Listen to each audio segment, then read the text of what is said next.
And there's a Yeah. spectrum of ADHD that you could have very, very, very small tendencies on that kind of neuro pathway, but certain foods, red dyes, sugars, lifestyles exacerbate those symptoms. So, like, you don't have to be that neurodivergent negative, the negative things that can Yeah. come from neurodivergent brains with that proper lifestyle. And that's why I really want to stress that. Welcome to the Mental Health Janitors, where we help you clean up the mess in your head.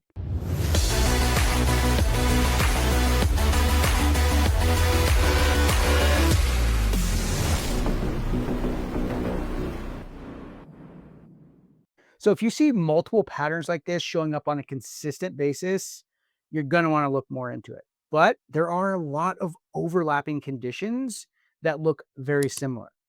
When we look at this, we look at things like executive dysfunction, anxiety, depression, PTSD. These are all conditions that look very similar to ADHD.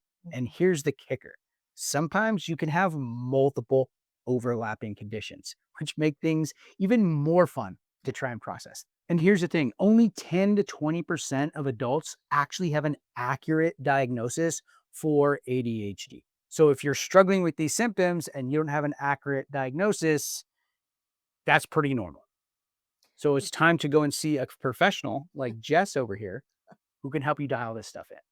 Yeah, so an evaluation, it's not about getting a label, right? It's not about that, but it's about finding some clarity and some tools and how to help you. Do you necessarily need to go get a diagnosis? That's up to you. Research out of Europe has come to find that 70% of unwanted symptoms from ADHD can be controlled and minimized with, what do we call it? Proper lifestyle. And with that is your proper circadian rhythm, which is your sleep and wake cycle, proper nutrition intake, proper screen time boundaries, and proper movement every day. With those four things, getting those under control, 70% of your ADHD symptoms are going to go away. And a lot of people fear this diagnosis. And here's the thing: I see this on two extremes a lot, where people are afraid to go and get diagnosed because they don't want that label.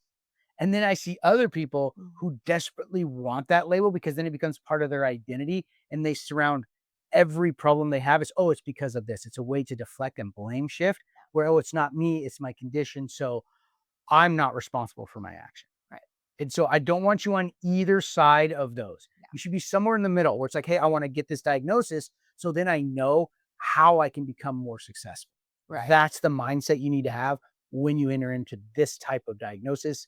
Because I remember when I first got diagnosed with PTSD, in the beginning, it was a relief like, oh, now it makes sense why I'm struggling with these things. But then it became a boat anchor where I Yeah. was like, oh my gosh, I became the diagnosis. And now it was this spiral of negative thinking of this is who I'm going to be forever. Yeah. And it was really hard to pull myself out of it. Right. Right. So there's a lot of fear and trepidation that happens when we talk about getting a diagnosis. And that's why I say it's not like I say it's not necessary to go get a diagnosis if you don't want one. But there's tons of tools. YouTube, Dr. Amen is a great person to follow. He has a lot of really great tools and information on the ADHD brain. And I don't want you running to get a diagnosis so that you can get put on medication. Most people with ADHD do not need medication. You just need to change your lifestyle. And here's a really, really important piece: that this diagnosis doesn't become your personality. It doesn't become who you are. It's something you deal with, but it's not who you are. This is really, really important because it's easy to get sucked into that victim mentality of this is who I am. So I want you guys to really be careful of that and don't self diagnose. Don't look at everything that we just said and said, that's everything I have. I must have ADHD and just self diagnose. Now, you can self treat for these things, Mm. but don't give yourself that label. It's super dangerous to do that, especially with not even knowing if that's even the case. Right. So don't get sucked into that self-diagnosis rabbit hole either. With social media and these catchphrase words like narcissist and I was just gonna say that. ADHD, it's just stop throwing those out there. You need to be a licensed educated professional to be using terms like that. I use them I'm not licensed. I do a ton of research. I know a lot about this, but I still don't diagnose people. I don't Right. diagnose myself. I go and get a professional opinion Mm, yeah. because they have a more systematic approach to knowing exactly what's wrong, what the severity is. And then from there, I can self-treat. I can look and say, okay, well, I know these are things I need to do because I understand how the brain works. Like, do that. Try all these different therapies, try all these different things. You're going to find something that works for you. Some of the stuff we teach here may work for you. You might find some stuff on your own that'll work for you, but that's kind of the joy, is going through that discovery process and Sure. looking at it like, hey, I'm going to find a way to get through this, like a treasure hunt. Yeah. And so when I put out these cards, Jess, have you seen my mental health cards? Did No. I show you these? Okay, so I built a deck of cards, 52 cards. Yeah. And each card, there's a concept on the card. And then there is the science behind it, and then a scripture verse that goes with it. Shut up. That's so cool. And so I built these out. And so I don't hand out business cards anymore. I give people one of these cards. That's So here's your that's mental health so tip of the cool. day. That's And really there's a cool. QR code on the backside. So they scan it, and then they put in their email address and their name and like 2 of hearts. And then I will send them the full lesson for the 2 of hearts. Oh my And gosh, that's so cool. inside the lesson, there are 5 activities for you to do, one for each workday of the week. So one of these 5 activities, you don't have to do all 5. I say try all 5, try one a day, try them all. And you're going to find one of those that you're like, yes, this helped me. So you don't have to do all 5, but do one Yeah, that's or really cool. 2.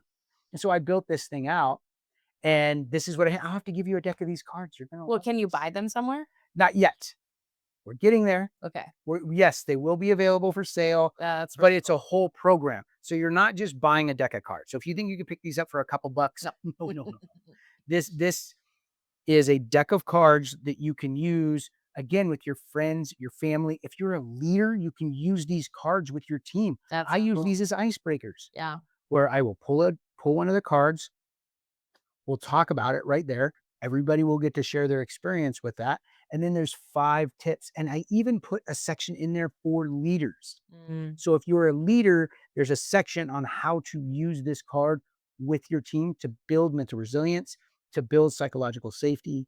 And so there's so many tools out there. We build a lot of them, but you can find a lot more out there on your own. So self-diagnosis, dangerous. yeah. Self-treatment, super fun and exciting. Not with drugs, I was gonna say that. not with drugs Just or alcohol, clarify. but with these positive Mm, mental health things. what we call So adaptive coping skills. yeah, so for all of you deviants out there, That just heard that. yeah, because I heard it too. Okay. No, no. Sergeant Cusick, self-treat. Self-medicate. Oh gosh. Yes, that would go self-medicate that. with therapy, with Mhm. different tools, not Going with for a walk in substances. nature. Yes. Yes. I mean, what are they doing down in Portland? They're doing that bike ride, naked bike ride. No, you didn't see that? No, I'm kidding. Don't do that. It's Please freezing don't. cold. But that's what they're doing down there. That's They're not. why you say don't do it, because it's freezing It's cold. cold. Not because you're naked riding around on a bike. It's cold. Oh my gosh. And dangerous. Think of the skin would come off if you wiped out. Mm-mm. Oh, it's dangerous. Don't do it. But there's lots of things you can do. Yeah. Lots of things you can do. And we teach you guys these things every single week right here. You know what, Jess? I was really bad at this. I used to be the guy who says, man, come on, you can just try harder, like do this and do that, and you'll be fine. I didn't understand how the brain works. And so I did a lot of damage to some of my employees and friends because I just didn't understand. But now that I do, I connect them with the right resources. Keith O'Connor, he was a pioneer in ADHD research. And he later worried that overdiagnosis in the US would inflate the condition's image. Mm. And so as I was on one side of the spectrum, not knowing that this was a real thing or understanding how it worked, Or believing or that it was believing that it was, that this was an issue.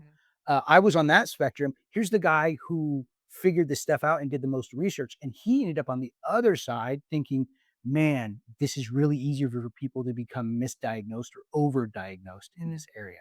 So Mm. that's how broad this spectrum is. Yeah. And I don't like the outliers. I don't like the extremists on either end. I Mhm. want people to be in the middle. Yeah. As closer to the middle as we can get, is that homogenous zone, the better. And that's why a lot of people take their kids to a pediatrician and say, "I think my kid has ADHD."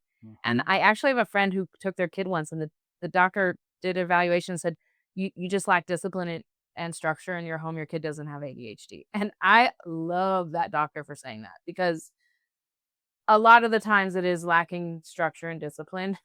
And a lot of the times, right, there's this that's what we call it the spectrum. There's a Yep. spectrum of ADHD that you can have very, very, very small tendencies on that kind of neural pathway, but certain foods, red dyes, sugars, lifestyles exacerbate those symptoms. So, like, you don't have to be that neurodivergent negative the negative things that can Yep. come from neurodivergent brains with that proper lifestyle, and that's why I really wanna stress that. But I also think it's important for us, right? We are always talking about these don't fall in either ditch, right? So, like, our generation growing up, most parents didn't believe in ADHD. They said, "Oh, these are just misbehaved kids." So, I love my parents, that's probably what they girls go underdiagnosed because they present differently, but they were also the parents that didn't really believe in it. So, a lot of the times those kids grow up feeling like they keep failing and messing up, and they're a Mhm. disappointment, and they're not good enough, and why can't they do anything right? And then that's baggage they carry into their adulthood. And so getting the proper diagnosis, getting the proper treatment can be liberating for you as an adult if you do genuinely have an ADHD, neurodivergent brain. And if you think about, like, our original examples of, like, my 2 daughters, right? Without the proper knowledge of ADHD in kids, I could do a lot of damage, and I do a lot of damage to my youngest when she can't perform in the neurotypical way. And so I have to keep it on the forefront of my mind that it's not an excuse. She still has standards that she needs to live up to, and I need to just parent a little different and do different things with her and encourage her in her strengths so that she's not one of these kids that grows up feeling like she's just always a disappointment. I can't do anything right. I can't be like my sister, things like that. So let's talk about ADHD as a superpower, because there are some actual benefits to ADHD where Mhm. you can become highly productive. And I have this tendency, I'm not diagnosing myself, but I have this tendency to become hyper focused on Mhm. something. And when that happens, I'm super productive, but I'm also super disengaged with the world. This happens to me. And so my friends and my family, my coworkers, everybody knows that when my headphones are on, do not talk to me unless the building is burning down. Don't talk to me. When I Mhm. built those cards, Jess, I was locked in. For Mhm. 2 days, I didn't leave my office. Wow. Yeah. I was in there 14, 16 hours a day. Holly would open the door, she'd slide some coffee or sandwich inside, and she would close the door. Most times I wouldn't even eat. I wouldn't eat all day until I was done because I was hyper focused on what I was doing, and all my cylinders were focused on building those cards. Right. And here's what happens. If somebody asks me a question, I've got 150 tabs open in my brain and they're going everywhere. And I'm trying to collect them and put them onto paper Mhm. or into the computer. And I've created this whole mind map. I'm trying to build this, what's in here and get it out. So it's like all this information, I'm trying to narrow funnel it Mhm. into a document. Mhm.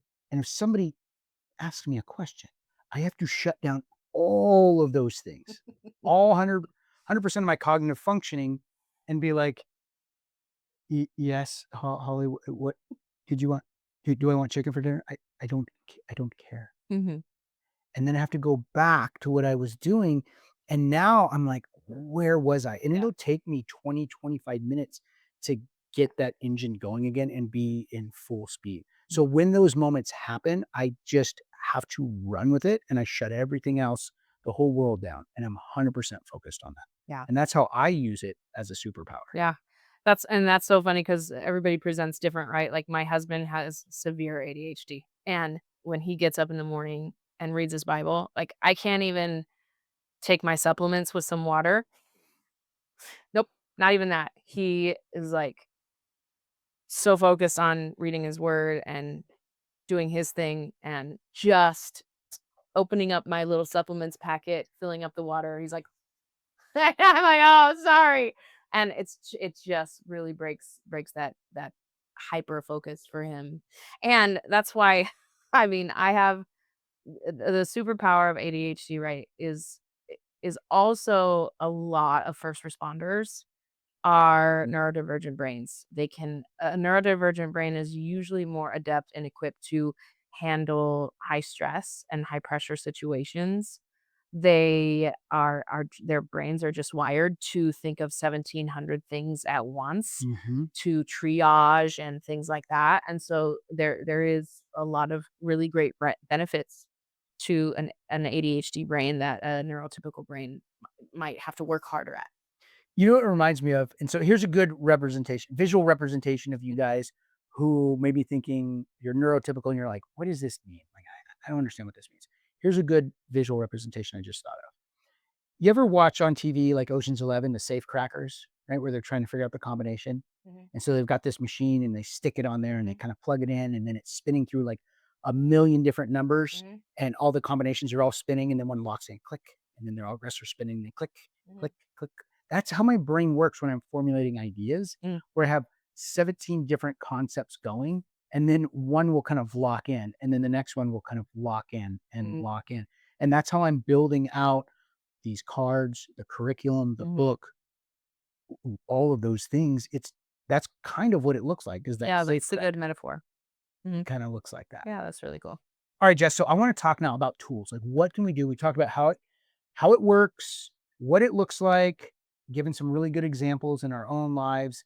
And now, what are some tools that anybody can use, ADHD or not? These are great tools you can use to take control of your mind and not be a passenger, but be the driver. Mhm. The number one thing I'm gonna say, and all my neurodivergent brains, ADHD brains are going to hate me, but structure. Yeah. Structure and discipline.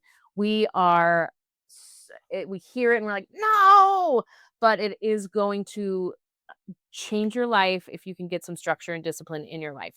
And some of those structures and disciplines could look like we have whiteboards all over our home, okay? I homeschool, you do too. Yeah, In my office, yeah. they're Cheap everywhere. Amazon just so, like, you think it, you write it down, because if I don't write it down, I forget. Bills, taking medication, remembering appointments, I got to write them down somewhere, and so, like, a lot of ADHD people have, like, 7 journals of, like, this one's gonna be the one that works this time. You gotta find the one that works, and it's usually not a journal. Sticky notes, whiteboards, daily tasks, to-do lists, write it down because you will forget. Also, with all of the technology we have, do voice to text, Your husband does this memos, all the time to all like the time. either voice to text or just voice message. Yeah. I constantly get those from him. Yep, yeah, he doesn't text, or Mm-mm. he's a voice. He just is Yep. like, "I don't know how somebody's gonna take this text, so I'm just gonna let them hear my voice." So he does the voice text to people, but you can also say, like, we talk to our Alexa all the time. "Alexa, add this to the to-do list. Alexa, set a reminder on this day that the next day we have an MRI," something like that, Yep. right? And then color code your calendars if you have that kind of energy. I have a couple ADHD clients that their little calendar journals are color coded and they love doing that. Great. And they also have different apps out there like Todoist, Notion, and last but not least, make sure you have a pad and paper next on your nightstand next to your bed, because you want to brain dump before you go to bed, because it's very, very common for the neurodivergent brain to lay their head down and then everything's going. Yeah, the more you talk about this, the more I think, man, I might be neurodivergent. All of these things, these tools you're saying, like I use those before we had cell phones. You could put stuff in. I had sticky notes everywhere.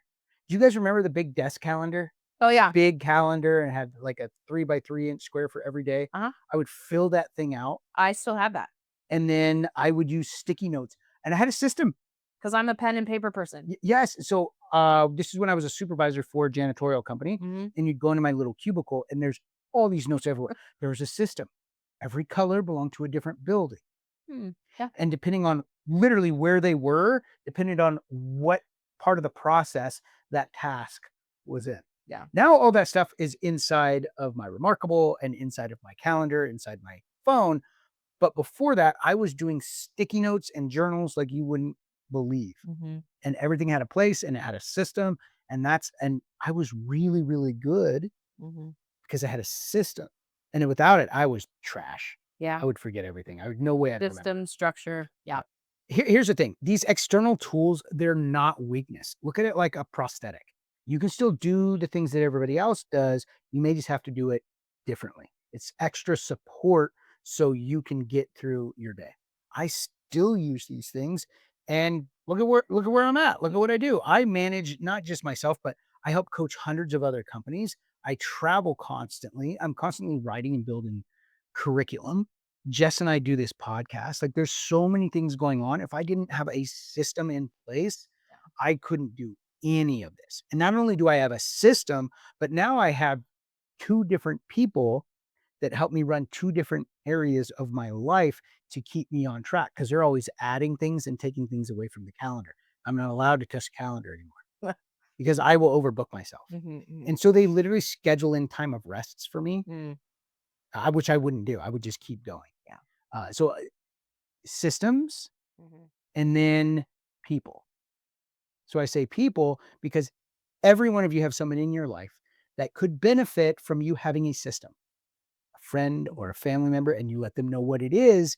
That way they can better communicate with you Hmm. and better solve problems with you. Instead of there being friction, once they understand how your brain thinks, they can input information into that system of how your brain operates Yeah. and it'll be effective. But if you Yeah. don't tell them, they're never going to know. Yeah. And you're always going to continue to struggle. Yeah. And systems are just like structures, right? Like I think of how I help empower my youngest with the ADHD, her Yeah. system and how she cleans her room, her system in her morning routine to get ready for school, her system when she's done with her schoolwork, what she has to do, her system to get ready for bed. It's all written down on whiteboards that she can look at and check off. And here's the thing, these systems are good for anybody, Mhm. ADHD or not. Mhm. In the business world, we call them SOPs, Yeah. standard I knew you were operating going to say that. procedures. Yeah. Yeah. So if you're a leader and you're listening to this, Mhm. there are some people who are going to be neurodivergent and neurotypical, but a system will benefit both of them, Yes. especially when it comes to turnover. If somebody leaves your company, all that institutional knowledge goes with them. But if you have an SOP, the next person who comes in is going to have a higher success rate because they know exactly what the process looks like, how the system works, and what their expectation is every day. That's $1 million nugget right there. It really is. That will revolutionize your business. I guarantee it. If you can systemize this, Mhm. then you can automate it and then you can scale because you're no longer reliant on one person and their capabilities. Yeah. You're reliant on a system that can be optimized no matter who's running it. Sorry, I'm getting into my business coach brain, It's fine. but it is super important. You can build SOPs just for your daily life.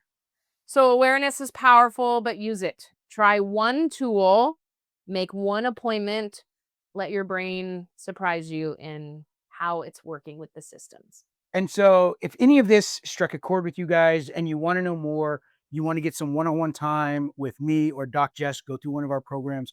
We'd love to have you guys. Mhm. You can connect with us super easy. Leave a comment in here. One of us will reach out to you on those comments, or you can always send us an email.